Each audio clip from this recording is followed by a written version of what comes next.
तो दोस्तों एपीजीएस में आपका स्वागत है। अगर दोस्तों को वीडियो अच्छा लगे तो लाइक और सब्सक्राइब जरूर करिए। आइए आज हम देखते हैं पृथ्वी के प्रमुख मारुस्थल के बारे में। पृथ्वी की प्रमुख मारुस्थल क्या होता है, ठीक। आइए हम लोग देखते हैं, ठीक। आपने इसमें कुछ मारुस्थलों को ज़रूर देखा होगा कि जो चित्र 6.1 में दिखाया गया है। आप देखेंगे कि पृथ्वी की सतह सभी जगह एक समान नहीं है। पृथ्वी पर अनगिनत प्रकार के मारुस्थल हैं, ठीक। स्थल मंडल के कुछ भाग ऊंचे नीचे तथा कुछ समतल होते हैं, ठीक। ये मारुस्थल दो प्रक्रियाओं के परिणाम स्वरूप बनाते हैं। आपको यह जानकर आश्चर्य होगा कि मैदान जिस पर आप खड़े हैं उसमें धीरे धीरे गति हो रही है, ठीक। पृथ्वी के अंदर लगातार गति हो रही है, ठीक। प्रथम या अंतिम प्रक्रिया के कारण बहुत से स्थानों पर पृथ्वी की सतह कहीं ऊपर उठ जाता है तो कहीं धंस जाता है, ठीक। आइए हम देखते हैं, क्या आप जानते हैं पहाड़ी व स्थलीय भाग हैं जो कि आस पास की भूमि की ऊंचाई उठी होती है। 600 मीटर से अधिक ऊंचा एवं खड़ी ढाल वाली पहाड़ी को पर्वत कहा जाता है, ठीक। 800 मीटर से ऊंचे कुछ पर्वतों का नाम बताएं, ठीक।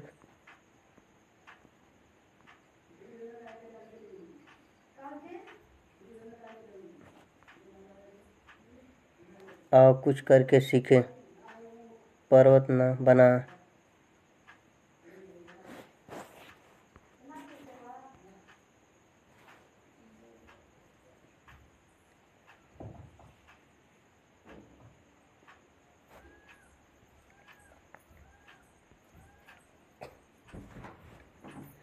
ठीक, आओ कुछ करके सीखें, ठीक। पर्वत बनाना आपको बहुत मात्रा में कागज चाहिए, ठीक। कागजों को मेज पर रखिए।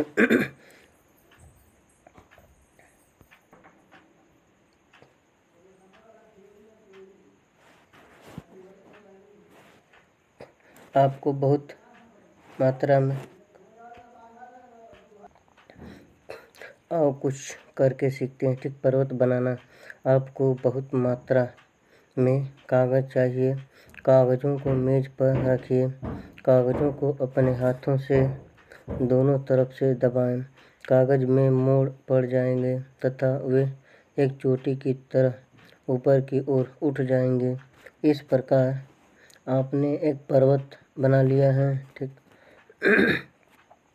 दूसरे या ब्रह्मांड प्रक्रिया स्थल के लगातार बनाने एवं टूटने की प्रक्रिया है। पृथ्वी की सतह के टूटकर घिस जाने को अपरदन कहते हैं, ठीक। अपरदन की क्रिया के द्वारा सतह नीचे हो जाते हैं तथा निक्षेप की प्रक्रिया के द्वारा इनका सिर से निर्माण होता है। ये दो प्रक्रियाएं बहते हुए जल, वायु तथा बर्फ के द्वारा होती हैं। हम विभिन्न मारुस्थल रूपों को उनकी ऊंचाई एवं ढाल के आधार पर पर्वतों, पठारों एवं मैदानों में वर्गीकृत कर सकते हैं, ठीक। पर्वत, आइए हम लोग पर्वत के बारे में देखते हैं, ठीक। पर्वत पृथ्वी की सतह की प्राकृतिक ऊंचाई है। पर्वत का शिखर छोटा तथा आधार चौड़ा होता है। यह आसपास के क्षेत्रों से बहुत ऊंचा होता है। कुछ पहाड़ बादलों से भी ऊंचे होते हैं। जैसे जैसे आप ऊंचाई पर जाएंगे जलवायु ठंडी होती जाती है, ठीक। कुछ पर्वतों पर हमेशा जमीन रहने वाला बर्फ की नदियाँ होती हैं। इन्हें हिमानी कहा जाता है, ठीक। यह कुछ ऐसे भी पर्वत हैं जो समुद्र के भीतर हैं तथा जिन्हें आप नहीं देख सकते हैं। कठोर जलवायु होने के कारण पर्वतीय क्षेत्रों में बहुत कम लोग निवास करते हैं। वहाँ का धरातल खड़ी ढाल वाला होता है तथा कृषि योग्य भूमि की कमी होती है। पर्वत एक रेखा के क्रम में भी व्यवस्थित हो सकता है, जिसे श्रृंखला कहा जाता है। ठीक, बहुत से पर्वतीय तंत्र समांतर श्रृंखलाओं के क्रम में होते हैं जो सैकड़ों किमी में फैले होते हैं। हिमालय, अल्प्स तथा एंडीज क्रम एशिया, यूरोप तथा दक्षिण अमेरिका की पर्वत श्रृंखलाएं। चित्र 56.1 पर्वत की ऊंचाई एवं आकार में भिन्नता होती है। पर्वत 3 प्रकार के होते हैं। ठीक, बलीय पर्वत, भ्रमशोस्त पर्वत तथा ज्वालामुखी पर्वत। हिमालय तथा अल्प्स वलित पर्वत हैं जिनकी सतह उबड़ खाबड़ तथा शिखर शंक्वाकार हैं। भारत की अरावलीय श्रृंखला विश्व की सबसे पुरानी वलित पर्वत श्रृंखला है। अपरदन की प्रक्रिया के कारण यह श्रृंखला घिस गई है। ठीक, उत्तरी अमेरिका के एपलेशियन तथा रूस। चित्र 5.1 के यूराल पर्वत गोलाकार दिखाई देते हैं व इनकी ऊंचाई कम है। ये बहुत पुराने वलित पर्वत हैं। जब बहुत बड़ा भाग टूट जाता है तथा ऊर्ध्वाधर रूप से विस्थापित हो जाता है, तब भ्रमशोस्त पर्वतों का निर्माण होता है। ऊपर उठे हुए खंड को उत्खंड हस्ट तथा नीचे धंसे हुए खंडों को द्रोणिका भ्रश ग्रावेन कहा जाता है। ठीक, यूरोप की ठीक राइन घाटी तथा वासेज पर्वत इस तरह के पर्वत तंत्र के उदाहरण हैं। अल्टस में दिए गए विश्व मानचित्र से उनकी स्थिति को देखिए तथा इस प्रकार की भू आकृतियों के कुछ और उदाहरण का पता लगाएं। ठीक, ज्वालामुखी पर्वत ज्वालामुखी क्रियाओं के कारण बनते हैं। अफ्रीका का माउंट किलिमंजारो तथा जापान का फ्यूजियामा इस तरह के पर्वतों के उदाहरण हैं। ठीक, पर्वत बहुत लाभदायक होते हैं। पर्वत जल के संग्राहकार होते हैं। बहुत सी नदियों का स्रोत पर्वतों में स्थित हिमानियों में होता है। जलाशयों के जल को लोगों तक पहुंचाया जाता है। ठीक, पर्वतों के जल का उपयोग सिंचाई तथा पनबिजली के उत्पादन में भी किया जाता है। नदी, घाटियाँ तथा वेदिकाएँ कृषि के लिए उपयुक्त होती हैं। ठीक, पर्वतों में अलग अलग प्रकार की वनस्पतियाँ तथा जीव जंतु पाए जाते हैं। वनों से हमें ईंधन, चारा, आश्रय तथा दूसरे उत्पाद जैसे गोंद, रेजिन इत्यादि प्राप्त होते हैं। सैलानियों के लिए पर्वतीय भाग उपयुक्त स्थान हैं। वे पर्वतों की यात्रा उनकी प्राकृतिक सुंदरता को देखने के लिए करते हैं।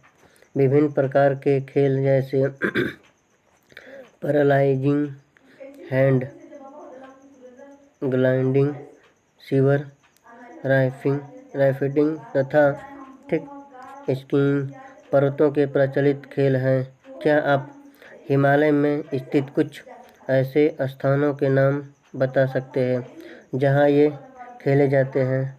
ठीक, आइए हम लोग पठार के बारे में देखते हैं कि पठार क्या होता है। ठीक, पठार के बारे में हम लोग देखते हैं। पठार उठी हुई एवं सपाट भूमि होती है। यह आसपास के क्षेत्रों से अधिक उठा हुआ होता है तथा इसका ऊपरी भाग मेज के समान सपाट होता है। ठीक, किसी पठार के एक या एक से अधिक किनारे होते हैं जिनके ढाल खड़े होते हैं। पठारों की ऊंचाई प्रायः कुछ 100 मीटर से लेकर कई हजार मीटर तक हो सकता है। पर्वतों की सतह पठार भी नए या पुराने हो सकते हैं। भारत में दक्कन पठार पुराने पठारों में से एक है।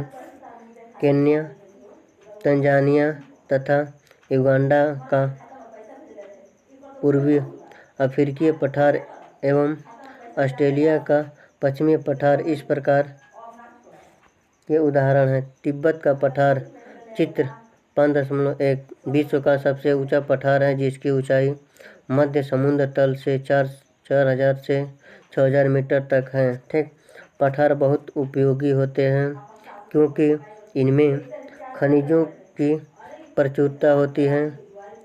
यही कारण है कि विश्व के बहुत से खनन क्षेत्र पठारीय भागों में स्थित हैं। अफ्रीका का पठार सोना एवं हीरे के खनन के लिए प्रसिद्ध हैं। भारत में छोटा नागपुर के पठार में लोहा, कोयला तथा मैंगनीज के बहुत बड़े भंडार पाए जाते हैं। ठीक, पठारी क्षेत्रों में बहुत से जलप्रपात हो सकते हैं क्योंकि यही नदियाँ ऊंचाई से गिरती हैं। भारत में छोटा नागपुर पठार पर स्वर्णरेखा नदी पर स्थित हुंडरू जलप्रपात तथा कर्नाटक में जोग जलप्रपात इस प्रकार के जलप्रपातों के उदाहरण हैं। ठीक, लावा पठार में काली मिट्टी से प्रचुरता होती है जो उपजाऊ है एवं खेती के लिए काफ़ी अच्छी होती हैं। कई पठारों में रमणीय स्थल होते हैं जो पर्यटकों को आकर्षित करता है। ठीक, मैदान के बारे में हम लोग देखते हैं। मैदान क्या होता है? ठीक, मैदान समतल भूमि के बहुत बड़े भाग होते हैं। वे सामान्यतः मध्य समुद्री तल से 200 मीटर से अधिक ऊंचे नहीं होते हैं। ठीक, कुछ मैदान काफ़ी समतल होते हैं, कुछ उर्मिल तथा तरंगित हो सकते हैं। अधिकांश मैदान नदियों तथा उनकी सहायक नदियों के द्वारा बने हैं। नदियों पर्वतों के ढालों पर नीचे की ओर बहती हैं तथा उन्हें अपरदित कर देते हैं। ठीक, वे अपरदित पदार्थों को अपने साथ आगे की ओर ले जाते हैं। अपने साथ ढोए जाने वाले पदार्थ ऐसे पत्थर, बालू तथा सिल्ट को वे घाटियों में निक्षेपित कर देती हैं। इन्हीं निक्षेपों में मैदान का निर्माण होता है। ठीक, सामान्यतः मैदान बहुत अधिक उपजाऊ होते हैं। यहाँ परिवहन के साधनों का निर्माण करना आसान होता है, इसीलिए ये मैदान विश्व के सबसे अधिक जनसंख्या वाले भाग होते हैं। नदियों के द्वारा बनाए गए कुछ बड़े मैदान एशिया तथा उत्तरी अमेरिका में पाए जाते हैं। एशिया में स्थित भारत में गंगा एवं ब्रह्मपुत्र का मैदान तथा चीन में यांगत्सो नदी का मैदान इसके प्रमुख उदाहरण हैं। ठीक, मैदान मनुष्य के रहने के लिए सबसे उपयोगी क्षेत्र होता है। यहीं की जनसंख्या बहुत अधिक होती है क्योंकि मकानों के बनाने तथा खेतों के लिए यह समतल भूमि की प्रचुरता होती है। उपजाऊ मिट्टी के कारण यह भाग खेती के लिए काफ़ी उपयुक्त होता है। भारत में गंगा का मैदान देश में सबसे अधिक जनसंख्या वाला क्षेत्र है। मरुस्थल एवं लोग स्थल रूपों की विभिन्नता के अनुरूप ही मानव विभिन्न प्रकार से जीवन यापन करते हैं।